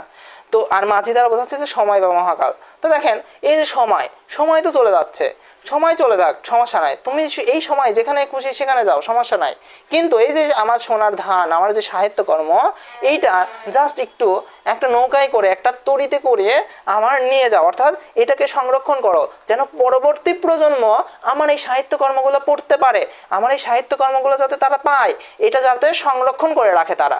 এই জিনিসটা মূলত তিনি এই লাইনগুলো দ্বারা বোঝাচ্ছেন। ঠিক আছে? আচ্ছা, কবিতা সবাই বুঝতে পারতেছেন তো? একটু বলেন, কবিতা সবাই বুঝতে পারতেছেন? যারা ক্লাস করতেছেন সবাই ক্লিয়ার? যারা ক্লাস করতেছেন দেখেন ভাইয়া, আমি প্রত্যেকটা জিনিস দেখেন, একটা স্লাইড তৈরি করতে আমার কতটা সময় লাগছে একটু খেয়াল করেন। দেখেন, কবিতা অংশটা নিয়ে আসছি, অর্থ করে নিয়ে আসছি, যে অর্থটা আপনার পারবেন না সেই অর্থটা নিয়ে আসছি, ব্যাখ্যা নিয়ে আসছি। ঠিক আছে? সো আমার তো একটু সময় লাগছে। হ্যাঁ, তারপরে আবার একটা কি কেস হয়েছে, আমি এই স্লাইড একবার বানাইছি, হ্যাঁ, আমার আগের স্লাইড ছিল, তো সেটার থেকে আমি ভাবলাম যে নতুন করে একটা স্লাইড বানাই এবং নতুন করে আপনাদের একটু ভালোভাবে একটু বোঝানোর চেষ্টা করি। হ্যাঁ, ওটা একটু ঝাপসা হয়ে গেছে, অনেকদিন হয়ে গেলে স্লাইডগুলো ঝাপসা হয়ে যায়। হ্যাঁ, তো নতুন স্লাইড বানাতে বসছি। তো বানাতে বসে কি হয়েছে, স্লাইডটা সেভ করতে যাবো, তো নামাজে যাবো, দ্রুত নামাজে যাওয়ার জন্য রেডি হয়েছে, সেভ করতে গিয়ে ডিলিট হয়ে গেছে, যার কারণে আমাকে আবার স্লাইড তৈরি করতে হয়েছে, স্লাইড তৈরি করে আপনাদেরকে পড়াতে আসতে হয়েছে। ঠিক আছে? তো যাই হোক, এর পিছনে দেখেন একটা অনেক কষ্ট লুকায় আছে। ঠিক আছে? দেখেন, প্রত্যেকটা জিনিস কিন্তু আমি ধরে ধরে বোঝাচ্ছি। তো আপনাদেরকে একটা কথা বলি, হ্যাঁ, এই যে সময়টা, যারা এই যে কষ্ট, আমরা যেমন কষ্ট করতেছি আপনারাও তো কষ্ট করেই পড়তেছেন, তাই না? শুধুমাত্র যে আমাদের কথাটাই বলবো যে আমরাই কষ্ট করে পড়াতে আসি তা কিন্তু না, আপনারাও কিন্তু কষ্ট করে পড়তে আসছেন, তাই না? পড়তে কার মন চায়? পড়তে কারোরই ভালো লাগে না, কারোরই মন চায় না, কিন্তু দেখেন কষ্ট করে আপনারা কি করতেছেন, যে পড়তে আসছেন যাতে আমাদের এইচএসসি পরীক্ষাটা ভালো হয়, অ্যাডমিশনটা ভালো হয়, একটা স্বপ্নের ভার্সিটিতে যেতে পারি। তো দেখেন এই যে কষ্ট, শেষমেশ কিন্তু আমাদের হাসি মুখটা ফোটানোর জন্য, অর্থাৎ সবার মুখে হাসি ফোটানোর জন্য কিন্তু এই কষ্টটুকু, তাই না? তো এই যে যারা এই কষ্টটুকু করলো না, হ্যাঁ, বা এখন এই যে সিরিয়াসনেসটা নিয়ে আসতে পারলো না, এখনো নিয়ে আসতে পারলো না, বা এই ক্লাসগুলো করলো না, ক্লাসকে গুরুত্ব দিল না, তাদের কি অবস্থা হবে? ওই যে শেষমেশ তাদেরকে কান্না করতে হবে। হ্যাঁ, তো দেখা যায় যে আমরা যখন এই যে এই সময়টা, যে কলেজে ভর্তি হওয়ার আগে যখন আমরা বলি যে পড়তে হবে, পড়তে বসো, শুরু করো, তো অনেকে হাসি ঠাট্টা করে, অনেকে বলে পাগলের প্রলাপ, হ্যাঁ এখনই পড়বো কেন, আমাদের হচ্ছে কলেজ শুরু হয়নি, ভর্তি হয়নি, ঠিক আছে? তো এই যে এইচএসএ 24 ব্যাচ অনেকে এই কথা বলছিল, অনেক দেরি করে পড়তে বসছে এবং লাস্টে গিয়ে দেখছে যে তাদের সিলেবাস শেষ হচ্ছে না। 25 ব্যাচেরও অনেকেরই এই অবস্থা। আপনারা যদি খেয়াল করেন এখানে 25 ব্যাচ আছে, জিজ্ঞেস করে দেখতে পারেন যে অনেকেরই এই কবিতা এখনো হয়তো বা অনেকের পড়াই হয়নি, অনেকেরই এরকম আছে, ঠিক আছে? আবার যারা আগের থেকে শুরু করছে, কলেজের আগের থেকে শুরু করছে, তাদের দেখা যাচ্ছে এই কবিতাগুলো শেষ। তো আপনাদের মধ্যে কিছু সিরিয়াসনেস থাকতে হবে। হ্যাঁ, এইচএসসি লাইফে যদি আপনি একবার অবহেলা করা শুরু করেন, একবার সিরিয়াসনেসটাকে বের করে দেন, দেখবেন আপনি শেষ, আপনার দ্বারা আর কিছুই হচ্ছে না। আমি একটা কথা বলি, হ্যাঁ, যে নৌকার মধ্যে যেমন পানি ঢুকলে পরে নৌকাটা ডুবে যায়, ঠিক আপনার ভেতরে এই হতাশা বা অবহেলা এই সকল জিনিস যদি একবার ঢুকে যায়, আপনিও শেষ হয়ে যাবেন, আপনিও ভেঙে যাবেন, বা আপনিও ওই নৌকার মতো ডুবে যাবেন, ঠিক আছে? তো যাই হোক, যে কথা বলতেছি যে আমাদের হচ্ছে 3টা কিন্তু কোর্স, বাংলা কোর্স, এই সেকেন্ড পেপার লেখা আছে মানে যে শুধু সেকেন্ড পেপার পড়াবো তা না, ফার্স্ট পেপারে পড়াবো, আইসিটি কোর্স এবং ইংলিশ কোর্স। কারো যদি কোনো প্রকার সন্দেহ থাকে শুধুমাত্র বাংলা কোর্সে ভর্তি হয়ে দেখতে পারেন। বাংলা কোর্সে ভর্তি হওয়ার পরে দেখবেন আপনার বাংলা কোর্স ভালো লাগতেছে, তখন আবার আইসিটি কোর্সে ভর্তি হতে মন চাইবে, এরপর আবার দেখবেন ইংলিশ কোর্সে ভর্তি হতে মন চাইবে। তো 3টা কোর্সে একসাথে ভর্তি হয়ে যান, 1105 টাকা, একদম কম কোর্স ফি রাখছি, সবার তুলনায় আমার কোর্স ফি সবচেয়ে কম এবং সবচেয়ে বেটার আমি ক্লাস দেওয়ার চেষ্টা করি। এবং আইসিটিতে যে পরিমাণ এক্সট্রা ইনফরমেশন দিচ্ছি, আপনি যেখানে ভর্তি হন না কেন তার পাশাপাশি যদি আমার আইসিটি তুলনা করেন, ক্লাস করে দেখেন, তাহলে দেখবেন যে অবশ্যই এক্সট্রা ইনফরমেশন পেইড বেসে শিখবেন। আর ফ্রি ক্লাসে সবার মতো আমিও পড়াবো, কেননা ফ্রি ক্লাসে অতিরিক্ত কোনো কিছু দেওয়া যায় না, ঠিক আছে? আচ্ছা আসেন কবিতা। দেখেন, যত চাও তত লও তরণী পড়ে। এর আগে একদিন একজনের পড়াইতে দিচ্ছি যে যত চাও তত লাও, মানে এই লাইনটা পড়ো, তো পড়ছে যত চাও তত লাও তরুণীর উপরে। কি পড়ছে? তরুণীর উপরে। তরুণীর উপরে না রে ভাই, হ্যাঁ, এই জিনিসটা ভুল করা যাবে না, ঠিক আছে? হ্যাঁ, ইন্টারে সব বই কিনতে হয়, ঠিক আছে? আচ্ছা ঠিক আছে, ওকে, আর কি? ঠিক আছে, আচ্ছা, জাস্টিন রোড্রিগেজ, হ্যাঁ, ওকে। আচ্ছা, যারা হচ্ছে তাদের হচ্ছে কারেন্টের সমস্যা, হ্যাঁ, কারেন্টের সমস্যা তো প্রতিদিন থাকে না, মাঝে মধ্যে হয়তো হয়, এখন হয়তো একটু প্রতিদিন দিচ্ছে, এখন আর হবে না, হ্যাঁ, যখন একটু ঠান্ডা পড়ে বা একটু বৃষ্টি টিষ্টি হয় তখন একটু কম যায়, ঠিক আছে? তো যাই হোক, যারা হচ্ছে কারেন্টের সমস্যার জন্য কোর্সে ভর্তি হচ্ছে না, একটা কথা বলি, কোর্সে ভর্তি হয়ে থাকেন আপনারা কিন্তু রেকর্ড, আমাদের কিন্তু ক্লাসগুলো রেকর্ডও থাকে, তো রেকর্ডও করে নিতে পারবেন যদি সমস্যা হয়, অথবা আপনি যদি 15 থেকে 20 টাকা বা 30 টাকার একটা এমবি কার্ড নিয়ে এসে পড়েন, তাহলে আমার একটা ক্লাস করা হয়ে যায়, ঠিক আছে? সো এটা কোনো ইয়ে না। আর একটা বিষয়, যে যারা আমাদের হচ্ছে আচ্ছা, কোর্সের ক্লাসগুলো হচ্ছে মেয়াদ কত মাস? আমাদের কোর্সের আমি একটু কথা বলি এই বিষয়ে, হ্যাঁ, কোর্স বিষয়ে কথা বলি, কেউ মাইন্ড করেন না, আবার অনেকে মাইন্ড করে চলে যায়, একটু বলি, হ্যাঁ, আপনাদের থেকে অনুমতি নিচ্ছি, ঠিক আছে? এই বিষয়ে কথা বলার জন্য আমি সাধারণত এইসব বিষয়ে বেশি টাইম দিই না।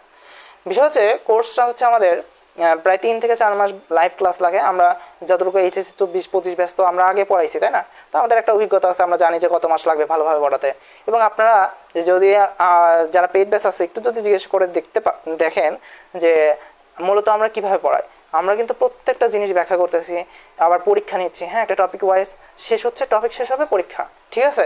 এবং এত পরিমাণে চাপ দিছি, তারা মানে কলেজে ভর্তি হওয়ার আগে যে এরকমের চাপ থাকে, বা বাংলা কোর্সে যে কেউ এরকমের চাপ দেয়, সেটা তারা কখনো কল্পনাও করেনি, ঠিক আছে? তো 105 টাকার কোর্সেও চাপ দিচ্ছি, 500 টাকার কোর্সেও চাপ আসবে, হ্যাঁ, সব কোর্সে কিন্তু চাপ। আইসিটি কোর্সেও আমাদের হচ্ছে মানে চাপ চলে আসবে, মানে টপিক শেষ হলে চাপ, ঠিক আছে? ওকে, ঠিক আছে। কি আর কি, আর কোর্সের ক্লাসগুলোর মেয়াদ হচ্ছে কত মাস? ক্লাসগুলোর মেয়াদ হচ্ছে আজীবন। হ্যাঁ, আজীবন রেকর্ড থাকে। আমাদের লাইভ ক্লাস চলে হচ্ছে 3 থেকে 4 মাস বা সর্বোচ্চ 5 মাস। 5 মাসের মধ্যে আপনাদের সব কমপ্লিট। আর মূলত হচ্ছে এইচএসসি পর্যন্ত আপনাদের হচ্ছে মেসেঞ্জার গ্রুপ থাকবে, আমাদের হোয়াটসঅ্যাপ নাম্বার থাকবে, আমার আইডি থাকবে। যে কোনো সময় যে কোনো প্রশ্ন, রাত 12টা হোক, 1টা হোক, 2টা হোক, 3টা হোক, নো প্রবলেম, আপনি প্রশ্ন করবেন, আপনি উত্তর পেয়ে যাবেন। ঠিক আছে। আরেকটা বিষয় যে সাথে সাথে উত্তর পাওয়া যায় না, কারণ আপনারা তো একটু ব্যস্ত থাকে, তাই না? আমাদের তো নিজস্ব লাইফ আছে, হয়তো বা কিছুক্ষণ দেরি হতে পারে, এর জন্য আমি দুঃখিত। আরেকটা বিষয় যে হচ্ছে এইচএসসি পর্যন্ত ফুল সাপোর্ট পাবেন। এইচএসসির আগে অবশ্যই সাজেশন এমনি অনেক ক্লাস পাবেন। ঠিক আছে। আরেকটা, হ্যাঁ দেখছেন, এই যে জাস্টিন রোড্রিগেজ বলছে যে বাংলা সেকেন্ড পেপার অনেক ভালো পড়ায়। ঠিক আছে, এটা কিন্তু আমার কথা না। আমরা কিন্তু 24 ব্যাচের হচ্ছে যারা স্টুডেন্ট ছিল, প্রায় 200-র উপরে স্টুডেন্ট, কোনো কথা জিজ্ঞাসা করে নাই, জাস্ট কোর্স ফি দেখছে 105 টাকা, বিশ্বাস করছে, ভর্তি হয়েছে, সেই ভালো একটা পরীক্ষা দিয়ে আসছে। হ্যাঁ, আমাকে এসেই বলে যে ভাইয়া ভালো পরীক্ষা হয়েছে। হ্যাঁ, আচ্ছা যাই হোক, আরেকটা প্রশ্ন করছে অনেকে, ওয়েট, প্রশ্নটার উত্তর দেই যে ভিড়া অর্থ কি? ভিড়া অর্থ মানে হচ্ছে নদীর পাড়ে হচ্ছে ভেড়ানো। ঠিক আছে, নৌকা ভেড়ায় না, নৌকা ভেড়ানো। আরেকটা অর্থ কি চাইছে যে তরু ছায়ামশি, মানে গাছপালা। হ্যাঁ, অধিক দেখবেন যে নদীর পাড় থেকে ওই পাশে মনে হয় যে অনেক গাছপালা একসাথে থরে থরে সাজানো আছে, তাই না? ওইটাকে বলা হয় হচ্ছে তরু ছায়ামশি। আচ্ছা, আর কি? ঠিক আছে, হ্যাঁ, এইচএসসি 26, এইচএসসি 25 এবং 26 অলরেডি ভর্তি হয়ে গেছে, অলরেডি ভর্তি হয়ে গেছে। আজকে ভর্তি হয়েছে একজন, 3টা কোর্সে একসাথে ভর্তি হয়েছে। হ্যাঁ, তা আপনি ভর্তি হতে পারবেন না কেন? 26 ব্যাচ তো অবশ্যই ভর্তি হবে। ঠিক আছে, 26 ব্যাচের যদি মনে করেন যে 25 ব্যাচের তো শর্ট সিলেবাস, 26 ব্যাচের তো ফুল সিলেবাস, 25 ব্যাচও ফুল সিলেবাস পাচ্ছে, 26 ব্যাচও শর্ট মানে ফুল সিলেবাস পাচ্ছে। মানে আমরা শর্ট সিলেবাস ফুল সিলেবাস দুইটাই কমপ্লিট করতেছি। কোনটা শর্ট কোনটা ফুল আমি বলে দিচ্ছি। ঠিক আছে, কোর্সের ক্লাসের মধ্যে বলে দিচ্ছি যে এটা শর্টে আছে, এটা হচ্ছে ফুলে আছে। তো ফুল সিলেবাস 25 ব্যাচকে এই জন্যই দিচ্ছি। এবারে প্রশ্নটা আপনারা দেখছেন যে 24 ব্যাচের শর্ট সিলেবাসে অনেক স্ট্যান্ডার্ড কোশ্চেন হয়েছে এবং অনেক বেসিক আপনাকে জানতে হবে। সো যাদের শর্ট সিলেবাস তাদের ফুল জিনিসটা জানাই আমি মনে করি বেটার। যেহেতু 3 থেকে 4 মাস সময় লাগবে, আপনাদের অনেকটা সময় আছে, 3 থেকে 4 মাস অবশ্যই সময় আছে। সো ফুল সিলেবাস শিখতে আপনাদের মনে হয় না কোনো সমস্যা হবে। ঠিক আছে, আচ্ছা ওকে। দেখছেন, এই যে আরেকজন ইস্টাত ইসজান বলছে যে আইসিটি, বাংলা আইসিটি দুইটা ক্লাসে ভালো, এক্সট্রা অনেক কিছু শিখছে। আর যেহেতু এখন হচ্ছে, আচ্ছা ক্লাস টাইম কখন কখন? আমাদের রাত 9টায় ক্লাস শুরু হয়। হ্যাঁ, আমাদের শনি সম্বুধ হচ্ছে আইসিটি, রবি মঙ্গল বৃহস্পতি হচ্ছে আমাদের কি বাংলা, আর রবি মঙ্গল বৃহস্পতি হচ্ছে আমাদের সন্ধ্যা 7টা থেকে হচ্ছে আমাদের, মানে 7টা না তো 7:30, মানে নামাজের পর। হ্যাঁ, নামাজের পর থেকে আমাদের ইংরেজি শুরু হবে। ওকে, ঠিক আছে। ওকে, জিয়া মনে ভর্তি হয়েছে। হ্যাঁ, এই তো অনেকে ভর্তি হয়েছে, আপনারা চাইলে ভর্তি হয়ে নেন, আমরা পড়াতে যাই। আসেন, যত চাও তত লাও, তরণী পড়ে। দেখেন, যত চাও তত লাও, মানে তোমার যত ইচ্ছা তত নিয়ে যাও, মানে তোমার নৌকায় যতখানি আটে ততখানি নিয়ে যাও। মানে কবি যতগুলো সোনার ধান, সোনার ফসলগুলা ফলাইছে, হ্যাঁ, সোনার ধানগুলো ফসাইছে। আচ্ছা, আর আরেকটা বিষয়, হ্যাঁ একটু বলি যে আপনাদের অনেকেই, হ্যাঁ একটা কথা বলি যে অনলাইনে যেহেতু আছেন, হ্যাঁ অনলাইনে থাকার পাশাপাশি অনলাইনে অনেক সময় দেখা যায় অনেক স্টুডেন্ট অ্যাডিক্টেড হয়ে যায়। কখনো অনলাইনে অ্যাডিক্টেড হবেন না। ক্লাস করার জন্য অনলাইনে থাকবেন, বাকি সময় অনলাইনে থাকার প্রয়োজন নেই। যদি কোনো প্রশ্ন থাকে অনলাইনে এসে প্রশ্ন করবেন। অন্যান্য গল্প করার জন্য বা কোনো কিছু করার জন্য এইচএসসি লাইফে এইটা একদম ইগনোর করে চলবেন। ঠিক আছে, এইটাকে একদম ধরে রাখা যাবে না। আমি মাঝে মধ্যে এইসব কথা কেন বলি, কেননা দেখবেন এই কথাগুলো যদি মানেন, আপনার হচ্ছে স্বপ্নের ভার্সিটিতে চলে যাবেন, তখন এসে বলবেন ভাইয়া এই যে আপনার কথাগুলো মানছিলাম জন্যই আজকে হচ্ছে আমি একটা ভালো জায়গায় যেতে পারছি। ঠিক আছে, তখন আমারও ভালো লাগবে শুনে, তাই না? আচ্ছা ওকে, আবারও বলতেছে, আচ্ছা তরু ছায়া মশি মাখা। আচ্ছা, তরু ছায়া মশি মাখা, হ্যাঁ এটা অর্থ আরেকবার বলি। হ্যাঁ, দেখেন গ্রাম, একটা নদীর মাঝখানে আপনি অবস্থান করতেছেন, একটা চরের উপরে, ওইখানে আপনি হচ্ছে ফসলের জমিতে হচ্ছে কি কাটতেছিলেন, ফসলগুলো কাটতেছিলেন। এখন আপনি যখন মেঘ লাগে, দেখবেন ওই ক্ষেত থেকে আপনার গ্রামে মানে ওই পারে, নদীর ওই পারে দেখবেন যে অনেক মেঘ মনে হয়। হ্যাঁ, যে মেঘগুলো কালো মেঘ, ঘন মেঘ কি করছে, আকাশটা যেন ছেয়ে গেছে। ঠিক আছে, এবং এই যে দেখবেন নদীর ওইখান থেকে যদি আপনি নদীর ওই পারে তাকান, নদীর এপার থেকে ওই পারে যদি তাকান, দেখবেন অনেকগুলা গাছ যেন কালো রং ধারণ করে থাকে। এবং ওপরে আপনি যদি আকাশে তাকান এই বর্ষাকালে ঠিক সেম রকম লাগে। হ্যাঁ, নিচে যদি গাছের দিকে তাকান সেটাও অন্ধকার লাগে, ওই উপরে তাকালে ওই গাছের মতোই অন্ধকার লাগে। ঠিক আছে। তো এই তরু ছায়া মসি মাখা দ্বারা বোঝাচ্ছে যে ওপারের মেঘে ঢাকা গ্রামটি যেন গাছের ছায়ার কালো রঙে মাখানো। গাছের যে ছায়া পড়ে, অর্থাৎ এই পার থেকে ওই পারে, কখনো নদীর এই পার থেকে ওই পারে তাকাইছেন, তাকাইলে দেখতে পারবেন, হ্যাঁ, যে এই পার থেকে ওই পারে মনে হয় যে ঘন কালো অন্ধকার, গাছের ছায়ার কারণে এরকম অন্ধকার মনে হয়। এই যে অন্ধকারটা, এই অন্ধকারটা মূলত ওই যখন বর্ষাকাল আসে তখন কি হয়, আকাশটাকেও এরকমের অন্ধকার মনে হয়। ঠিক আছে, আচ্ছা ঠিক আছে। এবার দেখেন, যত চাও তত লাও তরণী পড়ে। তরণী মানে হচ্ছে নৌকার উপরে, হ্যাঁ, তরণী পড়ে মানে কি, নৌকার উপরে।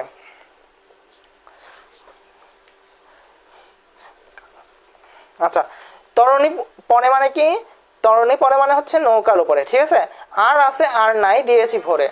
আর আছে আর নাই দিয়েছি ভোরে, তার মানে কি, মানে যতটুকু আছে ততটুকুই আমি ওই নৌকাতে ভরে দিয়েছি। কৃষক বলতেছে এতকাল নদী কূলে, এতকাল নদী কূলে অর্থাৎ মানে এতদিন নদী কূলে যাহালয়ে ছিনু ভুলে, অর্থাৎ যেটা নিয়ে ভুলেছিল, মানে এই যে সকাল থেকে যে মূলত এই বা আমাদের হচ্ছে ফসল ফলানোর শুরু থেকে এখন পর্যন্ত, এই ফসল কাটা পর্যন্ত, হ্যাঁ, এই যে এতকাল এই নদীর কূলে যাহালয়ে ছিনু ভুলে, অর্থাৎ যেটা নিয়ে আমি ভুলেছিলাম, অর্থাৎ এই ফসল নিয়ে আমি ভুলেছিলাম, সকলই দিলাম তুলে, অর্থাৎ এই সকল ফসল তোমাকে কি করলাম, তোমার নৌকাতে তুলে দিলাম। থরে বিথরে, থরে বিথরে মানে সাজিয়ে, সাজিয়ে গুছিয়ে আমি এই ফসলগুলো কি করলাম, তোমার নৌকাতে তুলে দিলাম। এখন আমারে লহ করুণা করে, অর্থাৎ বলতেছে এখন আমারেও একটু এই ফসলটার সাথে তোমার নৌকাতে নিয়ে যাও। ঠিক আছে, আচ্ছা। কবি মাঝিকে বলছেন তোমার যত খুশি তত আমার ফসল তোমার নৌকাতে তুলে নাও। এখন মাঝি কবিকে জিজ্ঞাসা করছেন যে আর আছে? কবি উত্তরে বলছেন যে আর নেই, এতদিন যা নিয়ে এই দুনিয়াতে পড়েছিলাম তার সবটুকু সাজিয়ে গুছিয়ে দিয়ে দিলাম, মানে যা কিছু ছিল সবকিছু দিয়ে দিয়েছে। এরপরে আবারও কবি মাঝিকে বলছেন দয়া করে আমাকেও তোমার নৌকায় তুলে নাও। অর্থাৎ দেখেন মূলত এটা তারা কি বুঝাইতে চাইছে, কবি কবি এতদিন যত সাহিত্যকর্ম রচনা করছে, হ্যাঁ, সব সাহিত্যকর্ম আরেকজনের ভারে, অর্থাৎ আমাদের ভারে দিয়ে গেছেন, মানে আমাদের কাছে দিয়ে গেছেন, তোমরা সংরক্ষণ করে রেখো, তোমরা এটা পরের প্রজন্মকে দেখিও। ঠিক আছে, এখন আমরা হচ্ছে সেই মাঝে, হ্যাঁ, আমরা জিজ্ঞাসা করতেছি কবি আর কি আছে, মানে আপনার কি আর কোনো সাহিত্যকর্ম আছে, আর কি কোনো কবিতা আছে, গদ্য আছে, আর কি কোনো কাব্যগ্রন্থ আছে কিনা? তো কবি বলতেছে আর নেই, এতদিন জানি এই দুনিয়াতে পড়েছিলাম সবটুকু তোমাকে সাজিয়ে গুছিয়ে দিয়ে দিয়েছি। ঠিক আছে, এতদিন যত সাহিত্যকর্ম আমি রচনা করেছি সব তোমাদের দিয়ে দিলাম। ঠিক আছে, এরপরে কবি মাঝিকে বলতেছে, মানে এই কবি মনে করেন আমাদেরকে বলতেছে যে তোমাদেরকে যেভাবে আমরা সাহিত্যকর্ম দিয়েছি তোমরা আমাকে এইভাবে একটু রেখে দাও না, আমি যেন মারা না যাই, আমি যেন অমর থাকি। হ্যাঁ, এই সাহিত্যকর্মের মাধ্যমে যদি অমর থাকা যায়, ঠিক আছে, আমি যেন অমর থাকি, তোমরা আমাকে এই সাহিত্যকর্মের সাথেই আমাকে রেখে দাও, হ্যাঁ, এই পৃথিবীতে রেখে দাও, আমি মরতে চাই না। ঠিক আছে, আচ্ছা। ঠাই নাই ঠাই নাই ছোট সে তরি, অর্থাৎ এই মাঝি বলতেছে ঠাই নাই, জায়গা নাই, ছোট সে তরি, নৌকাটা অনেক ছোট, আমারই সোনার ধানে গিয়েছে ভরি, মানে এই যে সোনার ধানগুলো নিয়েছে এই সোনার ধানে কি হয়েছে, ভরে গেছে। শ্রাবণ গগন, শ্রাবণ গগন ঘিরে ঘন মেঘ ঘুরে ফিরে, শূন্য নদীর তীরে রহিনু পরি, যাহা ছিল নিয়ে গেল সোনার তরি।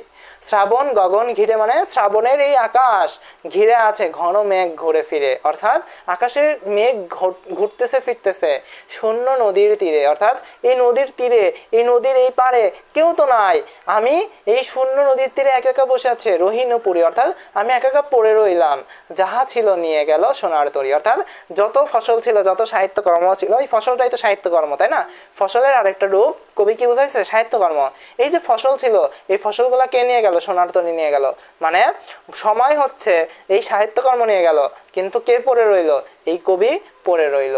দেখেন বোঝাচ্ছে, মাঝি কবিকে বললেন আমার এই ছোট নৌকাতে আর জায়গা নাই, সোনার ধানে মানে এই সাহিত্যকর্মে সবটুকু জায়গা ভরে গেছে।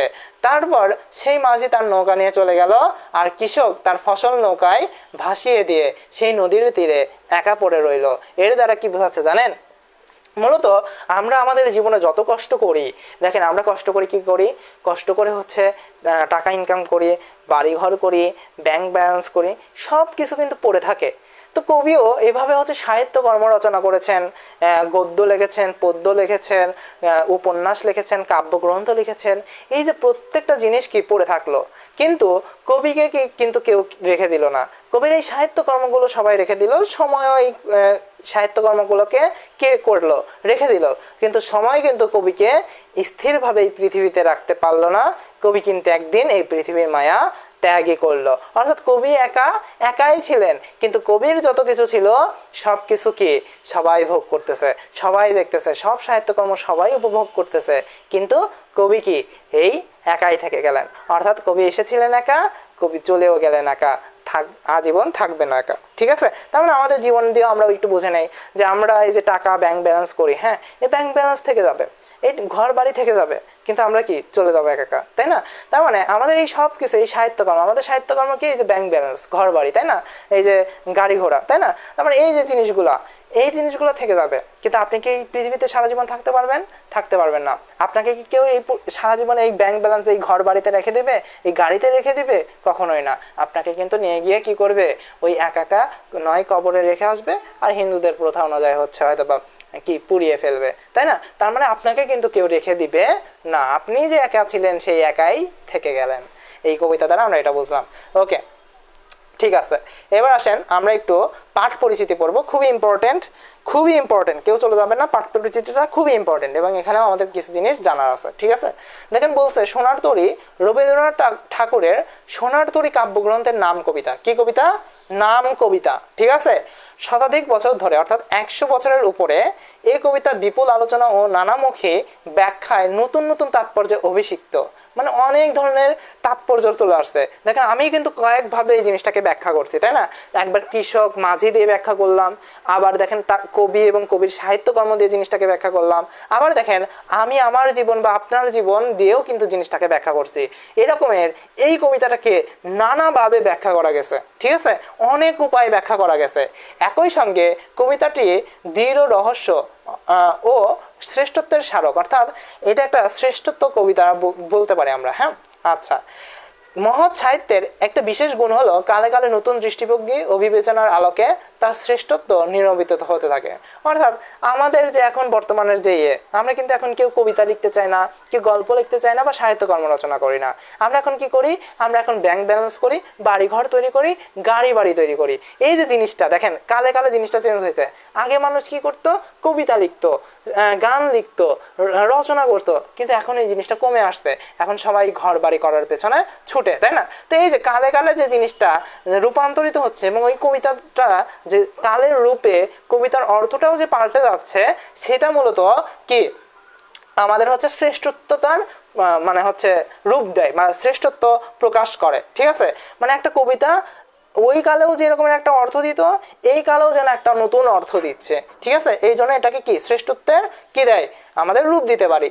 বাংলা কবিতার ইতিহাসে সোনার তরী তেমনই আশ্চর্য সুন্দর এক চিরায়ত আবেদনবাহী কবিতা। তো এটা আমাদের দরকার নেই এখানে আর।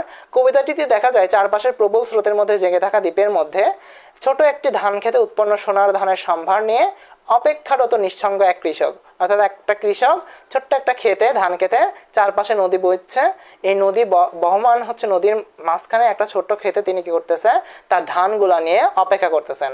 আকাশের ঘন মেঘ আর ভারী বর্ষণে পাশের খরস্রোতা নদী হয়ে উঠেছে হিংস্র।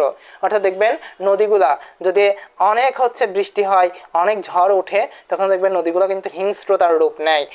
চারিদিকে বাঁকা জল কৃষকের মনে সৃষ্টি করেছে ঘনঘর আশঙ্কা।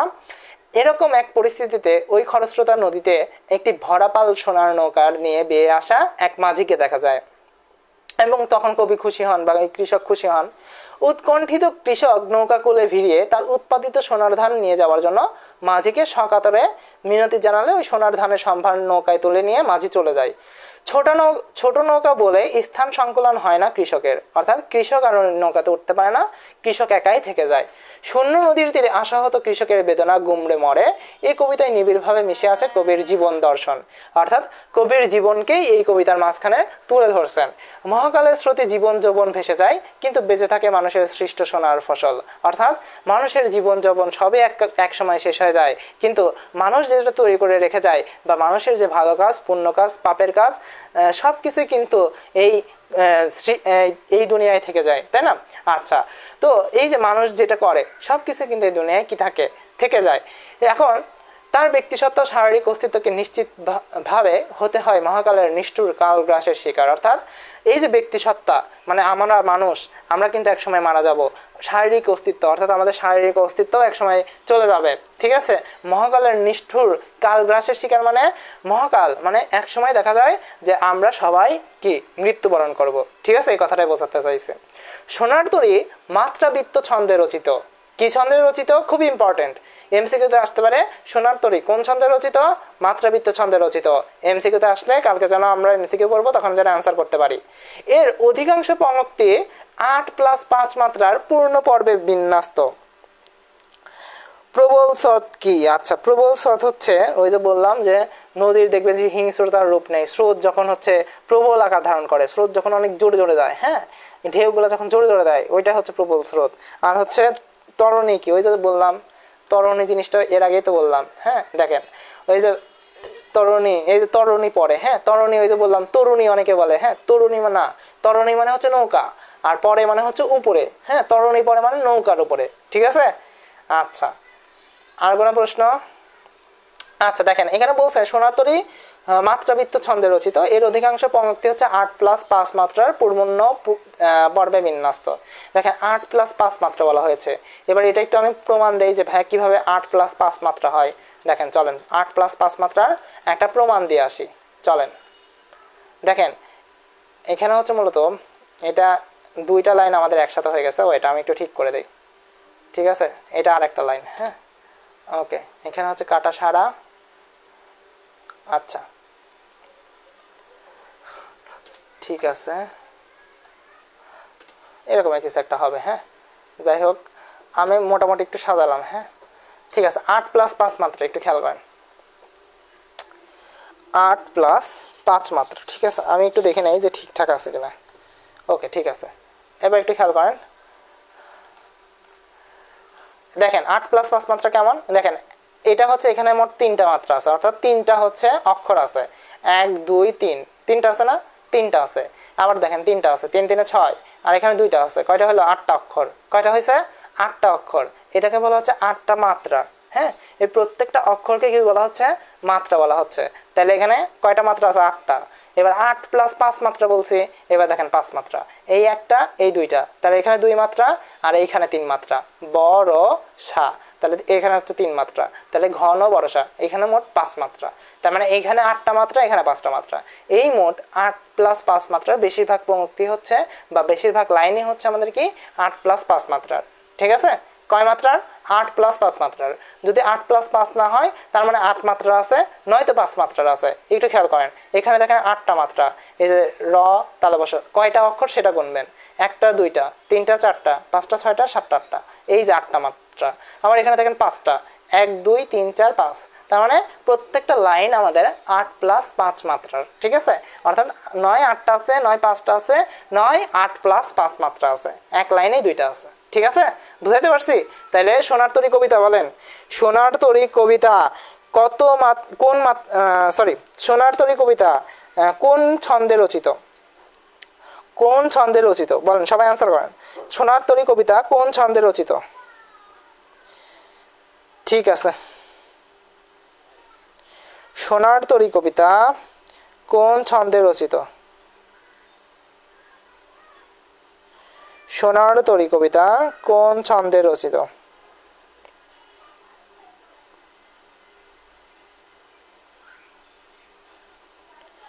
অ্যান্সার করেন। ওকে, সবাই আজকে একটা কাজ করবেন, হ্যাঁ, যারা আমাদের নিয়মিত ক্লাস করেন। গুড, মাত্রাবৃত্ত, গুড। চন্দনভূমি ক্যান্সার করছে, জিয়ামনি আনসার করছে। আচ্ছা, মাত্রাবৃত্ত, ওকে, ঠিক আছে, ঠিক আছে। আচ্ছা, যারা আমাদের ক্লাস করেন, হ্যাঁ, সবাই একটা কাজ করবেন, আমাদের এই গ্রুপে জানাবেন আমাদের ক্লাসগুলো কেমন লাগে, হ্যাঁ। এই গ্রুপে একটা ছোট্ট করে পোস্ট দিবেন যে ভাইয়া আমাদের ক্লাসগুলো কেমন হচ্ছে, ফ্রি ক্লাসগুলো কেমন লাগতেছে। আর ফ্রি ক্লাসগুলো ভালো লাগা মানে, হ্যাঁ, আমি একটা কথা বলি, যার ক্লাস ভালো লাগে, হ্যাঁ, তার কাছেই পড়া উচিত। আমি একটা গল্প বলি, হ্যাঁ। আমাদের এক স্যার, আপনারা নিশ্চয়ই কয়েকদিন পর ভার্সিটি উঠবেন, এরকম অনেক ভার্সিটিতে মাঝে মধ্যে স্যাররা একটু গল্প করে, হ্যাঁ, যে একটা সুন্দর সুন্দর গল্প করে যাতে শিক্ষণীয় বিষয় হয়, হ্যাঁ। তো এই স্যার মানে হচ্ছে ভার্সিটিতে তো পড়া লাগে না, মানে যখন হচ্ছে তিনি অন্যান্য জায়গায় পড়াতেন, মানে ছোটো বাচ্চাদের পড়াতেন, মানে তার কলেজ লাইফে, হ্যাঁ তিনি পড়াতেন যখন, তো তিনি হচ্ছে পড়াতেন, তার পড়ানো হচ্ছে মূলত হচ্ছে ওই ছাত্রদের, মানে কিছু ছাত্রদের ভালো লাগতো, হ্যাঁ তো তিনি কয়েকটা ফ্রি ক্লাস নিয়েছিলেন, হ্যাঁ সেই ফ্রি ক্লাসে সবারই ক্লাসগুলো ভালো লাগতো। কিন্তু যখনই তিনি একটা মানে বললেন যে আচ্ছা আমাদের এরকম মাসিক সিস্টেম হচ্ছে, পড়ানো শুরু করবো, এই করবো সেই করবো, তখন ওই যে ছাত্ররা হচ্ছে তার কাছে পড়তো, তার ভালো লাগতো, কিন্তু সে আবার আরেকজনের কাছে জিজ্ঞাসা করতো, ওই ছাত্ররা আরেকজনের কাছে জিজ্ঞাসা করতো ভাইয়া কেমন পড়ায় রে, হ্যাঁ ওই স্যার যখন ভাইয়া ছিল আর কি, ভাইয়ার রূপ ছিল, হ্যাঁ তো ভাইয়া কেমন পড়ায় রে, তারা কিন্তু পড়ছে, কিন্তু তারা কি করতো আরেকজনের কাছে আবার জিজ্ঞাসা করতো ভাইয়া কেমন পড়ায় রে। কেন জিজ্ঞাসা করতো? কেন নিজের উপরে আত্মনির্ভরশীলতা নেই তাদের। ওই যে গতদিন পড়াইছি না ভাইয়া আমার পথ কবিতা, তো নিজেদের উপরে আত্মনির্ভরশীলতা রাখতে হবে, যে ভাইয়া একটা জিনিস শুরু করব, শুরুর থেকে শুরু করব, ভালোভাবে শুরু করব, শেষটা যাতে আমার সুন্দর হয় এবং আমি যাতে পরীক্ষাটা ভালোভাবে দিতে পারি। এবং এই যে সময়টা অনেকে ভাবতে ভাবতে দেখা যায় অনেকটা সময় নষ্ট করে ফেলে, এই সময়টা নষ্ট করা যাবে না ভাইয়া। এই প্রত্যেকটা দিন, প্রত্যেকটা সেকেন্ড, প্রত্যেকটা টাইম আপনাদের জন্য ইম্পর্টেন্ট। হ্যাঁ দেখবেন যখন এই টাইমটা চলে যাবে আফসোস হবে, আফসোস যে কি করছিলাম, তখন যদি ভর্তি হতাম, তখন যদি আমার এই 3টা সাবজেক্ট শেষ হয়ে যেত, তখন আমার হয়তো একটু হালকা থাকতাম।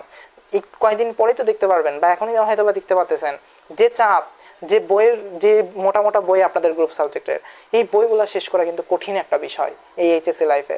টাইম খুব কম, কিন্তু আপনার সিলেবাস সমুদ্রের সমান, তাই না? তো অবশ্যই অবশ্যই এখন থেকেই সিরিয়াস হন। যদি পড়তে চান, কোর্সে ক্লাস করতে চান, আমি জোর করি না ভাইয়া, বাট যদি পড়তে চান, ভালো লাগে, যদি বুঝে থাকেন আমার কথাগুলো, তো অবশ্যই আমার কাছে ভর্তি হতে পারেন। এবং আমি আপনাকে মানে বলতে পারি বা প্রমিস করতে পারি বা হচ্ছে বলতে পারেন এমনটা যে আপনার খারাপ হবে না, হ্যাঁ আপনি এখান থেকে একটা ভালো রেজাল্ট নিতে পারবেন, এতটুকু আমি জানাতে পারি, ঠিক আছে? আচ্ছা, তো যাই হোক, ওকে আর কোনো প্রশ্ন? ওকে আরেকটা প্রশ্ন পাইলাম যে ভাইয়া কালগ্রাস জিনিসটা কি? কালগ্রাসের শিকার মানে যে জিনিসটা হচ্ছে কোনো কিছুকে ছিনিয়ে নেয়, ঠিক আছে? ধরেন আমাদের মাঝ থেকে মাঝে মধ্যে অনেক কিছু চলে যায় না, অনেক কিছু হচ্ছে চলে যায়, হারিয়ে যায়, হ্যাঁ যেমন ধরেন হচ্ছে মানুষ, আমাদের হচ্ছে অনেক প্রিয় মানুষ, আত্মীয় স্বজন অনেকে মারা গেছে না, তারা কিন্তু কালগ্রাসের শিকার, অর্থাৎ সময়ের সাথে সাথে তারা হারিয়ে গিয়েছে। কালগ্রাস মানে সময়ের সাথে সাথে হারিয়ে যাওয়া, ঠিক আছে? আর কোনো প্রশ্ন আছে? ওকে, আপনারা প্রশ্ন করবেন, সমস্যা নেই, আমি কখনো প্রশ্নতে হচ্ছে রাগান্বিত হয় না বা আমি কাউকে ধমকও দেয় না। যত প্রশ্ন করবেন আমি তত খুশি হই, হ্যাঁ আমাকে প্রশ্ন করে যদি আটকাতে পারেন আমি আরও বেশি খুশি হই, ঠিক আছে? এই জন্য আমি প্রয়োজনে আপনাকে পুরস্কারও দিব। তো যারা আপনাদের কোর্সে ভর্তি হবেন অবশ্যই ভর্তি হয়ে নিতে পারেন। আমাদের কোর্স ফি হচ্ছে বাংলা সেকেন্ড পেপার বা বাংলা কোর্স ফি হচ্ছে আমাদের 100 টাকা, 105 টাকা, আইসিটি 500 আর ইংলিশ হচ্ছে 500, মোট 3টা কোর্স ফি হচ্ছে 1105 টাকা, ঠিক আছে? যারা ভর্তি হবেন আমাদেরকে ইনবক্স করেন, অথবা আমাদের এই যে হোয়াটসঅ্যাপ নাম্বার দেওয়া আছে দেখেন এই যে নিচে সুন্দর করে 01324376 এই নাম্বারে হোয়াটসঅ্যাপ করেন অথবা কল করে নিজের ভর্তি নিশ্চিত করে একটু কষ্ট করে হচ্ছে পড়াশোনা শুরু করে দেন, হ্যাঁ? আচ্ছা, যারা এইচএসসি 25 আছেন অবশ্যই আপনাদের আরও বেশি সিরিয়াস হওয়া প্রয়োজন। ওকে, আজকে এই পর্যন্তই। আসসালামু আলাইকুম।